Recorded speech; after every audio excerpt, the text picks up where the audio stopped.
Here we go. Weekly scrap, number 7. Firehouse Vigilance, Corley Moore here. Number 7, the battle of the standards. Today we're going to talk about the culture of your department and things you can do to impact that culture. Took a little vacation from work. Got to enjoy the Labor Day holiday. Family came through town. Daughter had a birthday. Good time. Back to work as of yesterday. But took a little time off to recharge the batteries, but now we're back. Weekly Scrap is back. As always, I like to start off with asking, where are you watching from? Let me know in the comments, whether you're watching it live or whether you're catching the video later. Let me know where you're watching from. I love to know that. I love to know what books are you currently reading. I'm always looking to expand the reading list and books to check out. So let me know what books you're currently working on. Right now, I'm reading Turn the Ship Around, David Marquette. I'm very early in the book, about a third of the way through. So far, it really has my interest. If it finishes as strong as it started, it will live up to all the hype I've heard about the book. So I'm excited to finish that up. A lot of people told me that I should read it, and I just now got to it. So I'm excited about.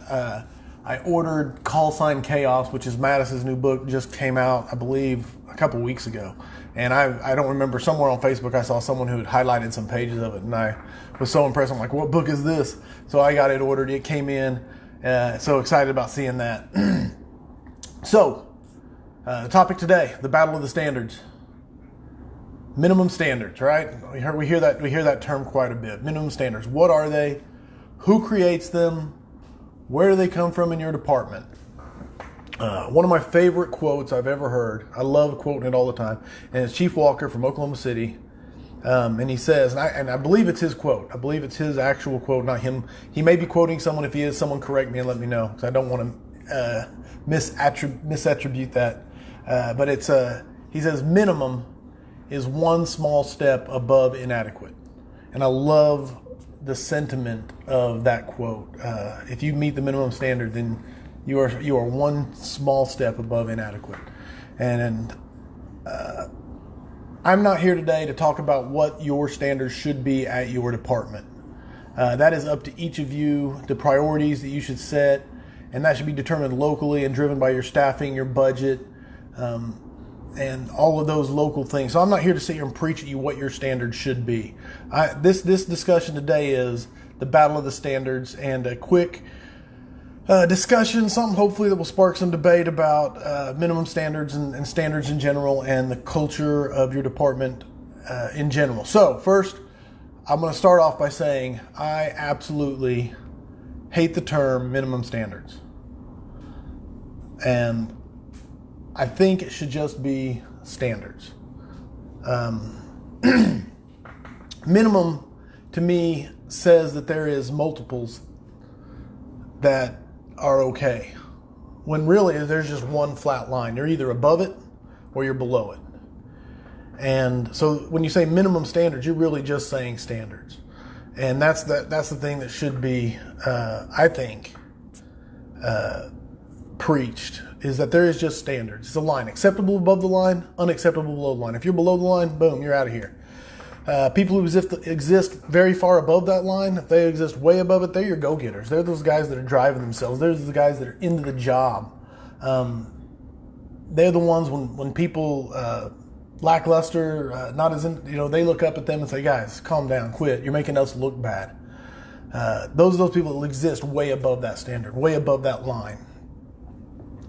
And the dead weight, the minimum standard, I don't know a good term for it, but that's what it is. The dead weight members of a department, they exist below that line, if they're allowed to exist below that line. And they look up and they look around and say, hey guys, here's the line. This is all we have to do right here. Why are you doing more? Why are you doing all that for? Are you a suck butt? Are you a company man? Blah, blah, blah, blah, blah. And they can cast darts, any sort of derogatory term they can do to try and drag people down to their level, make themselves feel better about themselves.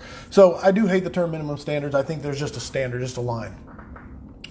And so that's how I feel about that term. But the battle of the standards is because I think there's three things that are basically not really warring with each other, but kind of just at odds with each other, that are fighting for determining the overall culture of your department.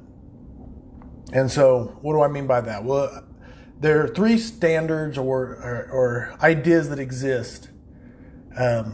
And these things are only at war or having a problem if there is change occurring in your organization. If things are stagnant and the status quo is good, then you won't see these at odds with each other. So the three things, and the first one that we're going to talk about is the written rules. These are your SOGs, your policies, your procedures, your memos. These are those things that drive day-to-day decisions. They're in black and white. They're on paper. They're in ink. Some of it could even be driven by your collective bargaining agreement if you have one, if you're in a local. And this covers every aspect of station life and calls and what uniforms to wear and when you show up to work, how your day is going to flow, what your priorities are on calls, all the way down to tactics and things like that. And these are your written rules. The written rules, strategies, or SOGs, policies, procedures, employee manuals, wherever they're at and they're written down, this is the first level. And this, the written rules are it is the framework that anyone can point at and say, there it is in black and white, and it settles any argument amongst any sort of argument or ambiguity that may exist if you have the written rules in place and SOGs and policies in place. So, for example, if you don't have a physical fitness standard written down, then you don't have a physical fitness standard at your department. It's just that simple. And so if you don't have a physical fitness standard written down, you can look around and you can usually see that there are people that are massively overweight, and all that's left is a personal accountability if there is not a written standard. Now, I'm not preaching at you to have a physical fitness standard. I'm just using that as an example of the written rules, because that's one level of what we're talking about today when we say the battle of the standards. So the next thing that follows that up is the standard that is actually followed. And this is what a lot of people refer to as the culture. And it's such a big buzzword right now. There's so many books written, Culture Code, Own Your Culture, Know Your Culture, How to Impact Your Culture, and so many articles, blogs, websites, podcasts dedicated to culture, not just in the fire service, but in life in general, business, corporations, and how to have a positive culture, and how to impact your culture, and how to create a culture of positivity. And truthfully, and this is what the culture is, and I'm speaking for the fire service here, and as I know, and again, everything I say is always my opinion, and I love having discussions about these weekly scraps afterwards with people who have watched them and say, hey, I have a differing opinion here. What do you think? So I enjoy that, especially when you can have a good civil discourse about it. But truthfully, the culture, when I'm talking about this is what is actually enforced from the first set of things we talked about, the written rules. So you have the written rules, the black and white, the line, so to speak, and then you have your culture. And your culture says whether people are allowed to exist below the line, if they have to toe the line, or if they're forced to be above the line. And that in and of itself is what is I mean when I say culture. Leif Babin has a great quote, co-author of Extreme Ownership. Most people know Jocko. But Leif Babin says, it is not what you preach, it is what you tolerate. And so basically that's what he's saying. It doesn't matter what the written rule is over here. It doesn't matter what this policy says over here if you tolerate it being broken. So I'm trying to think of a good example of this. If you have a written, and again, I'm not pushing for any of these things to be your policy or procedures, but if you have a written policy that says a fire truck will come to a complete stop when making emergency response at every intersection, but your culture is one to where that is not enforced, then which one is the standard? And that is all I'm saying, is that your culture determines your standard, not the written rule. It is the written rules that are enforced that determine what your culture actually is. And so those two can be at odds with each other. And it's it is what is encouraged, it is what is allowed, it is what is discouraged day to day. And that goes down to everything from the most mundane decisions, like what uniforms you're allowed to wear, to the most high priority decisions as far as rescue and life safety and incident stabilization and property conservation. One way, and then that's the way to think about it, is the written rules are the line, and then the culture is how high above or below people are allowed to play with that line.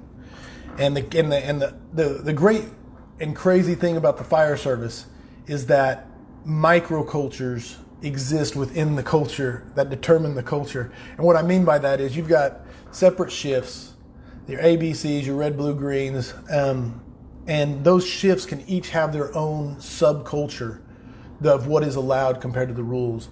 And then within those, you've got your separate stations and those crews within those stations. And each one can have a microculture of what their standard is allowed as compared to the rules, and it creates their own culture in their stations. And these microcultures, either by choice or abdication, are usually driven by the company officer. And I'm not saying that like it's all on the company officer, but usually it's driven by the company officer of a crew. And whether that's by active choice that he's going to raise that bar, or by abdication, he's so laissez-faire that the rules are thrown out the window, that you get these small microcultures of crews. And we'll talk about the one that says, I'm going to drive mine above the standard. I'm going to push past that line. And that's where you get your crews that train more than is required. Those are the crews that go out and drive their districts more than the minimum says they have to do. Those are the ones that take pride in walkthroughs and drilling more than is necessary. And it's because of that pride and that identity in themselves, usually driven by a very powerful personality in the company officer or in the member of the crew, or as a whole, which is where it really gets powerful. And those microcultures those small microcultures can then drive other crews to be better and impact each other in that way. And it's the crazy thing about culture is that it is so powerful, and good or bad, it exists, whether it is actually built on purpose that we are going to be better than these rules, and the leadership comes out, the administration or the non-official leaders come out and say, we're going to push past these rules, we're going to exist above this bar, or if it's a terrible culture to where that bar doesn't even matter and rules are thrown out the window and no one is held accountable and there's no enforcement or anything. That is a powerful, powerful force that is in place in an organization, in a department, in a culture. And it's so hard to make an impact on that, what is in place. It is so hard.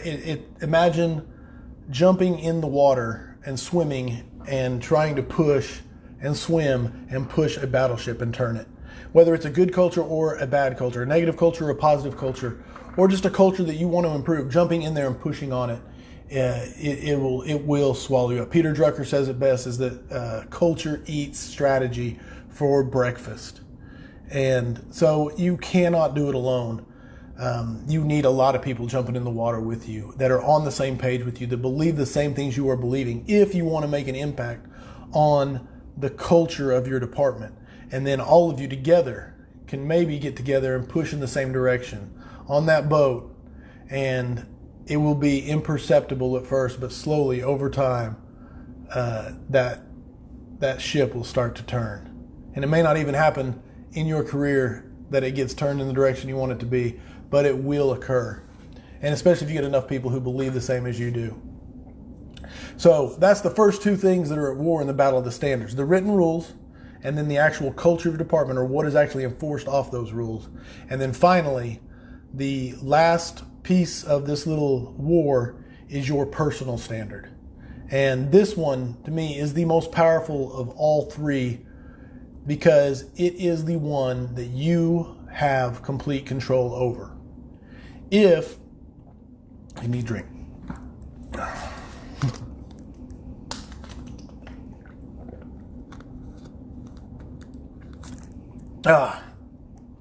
If you are a company company officer, let's say, then your personal standard is the bar that you set for your crew. You cannot ask your crew to do more.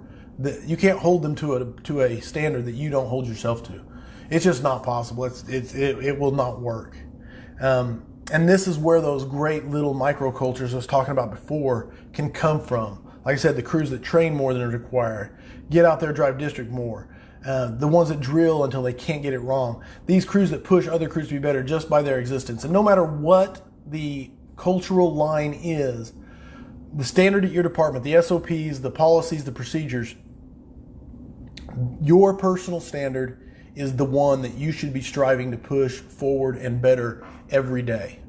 Whether it's your job knowledge, your district knowledge, physical fitness, your personal physical fitness, your skill set, the books you're reading, the podcasts and Facebook Lives you're listening to, you should be striving every day to push yourself just a little bit harder, to be a little bit better than you were the day before.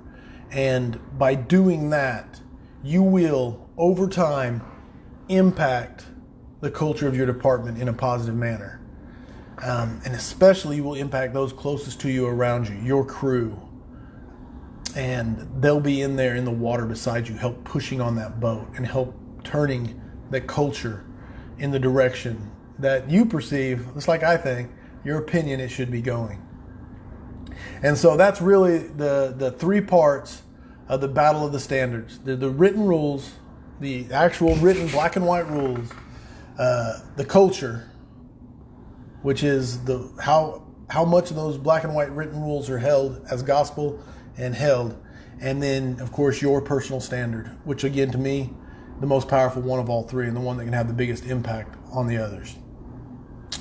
Let me know what you think.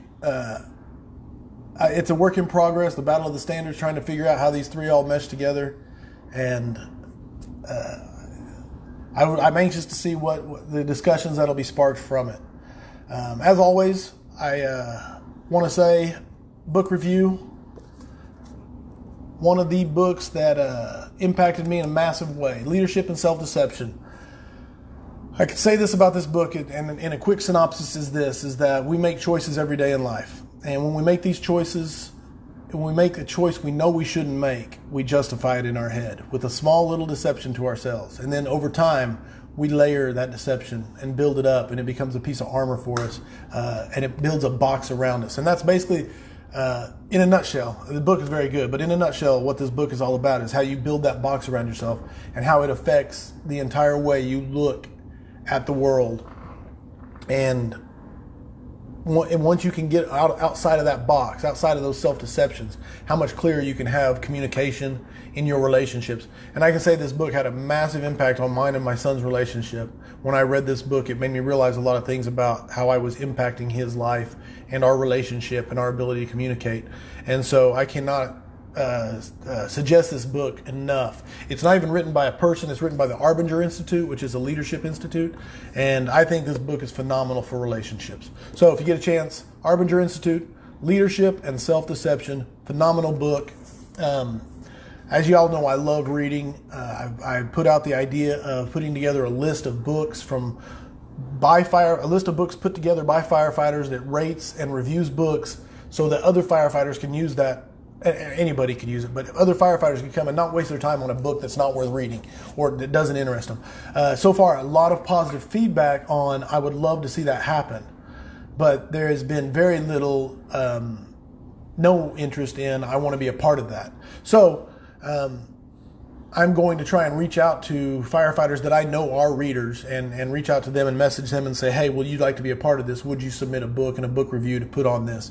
And so I'm gonna start working on that end of things to make that start happening.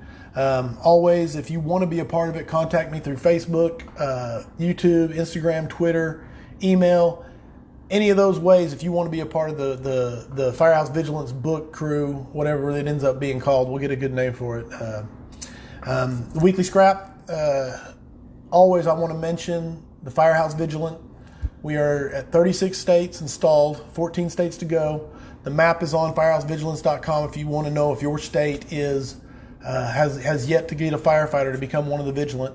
There's no monetary cost. All you do is sign the creed, take a picture holding that creed and send it to me, and I'll put you on the wall. On the website, you will be a member of the Vigilant representing your state. Again, the goal, 50 states. We're getting there. We're just stalled with 14 to go. So let's get those done. Next scrap, I'm going to talk about identity, and I'm going to be asking the question, what is your identity to your department, and what is the most important thing that you do? It's a work in progress. I'm working on the question because I'm still working it out in my own head and wrestling with it myself. So it'll be an interesting topic of conversation. As always, if you have something you want to discuss or questions, or you want to tell me how wrong I am, please do so in the comments, and we'll talk about it on the next scrap. And other than that, man, thank you for joining us for this weekly scrap number 7. I hope the tone stays silent for you, unless, of course, it's burning. Stay safe out there, everybody.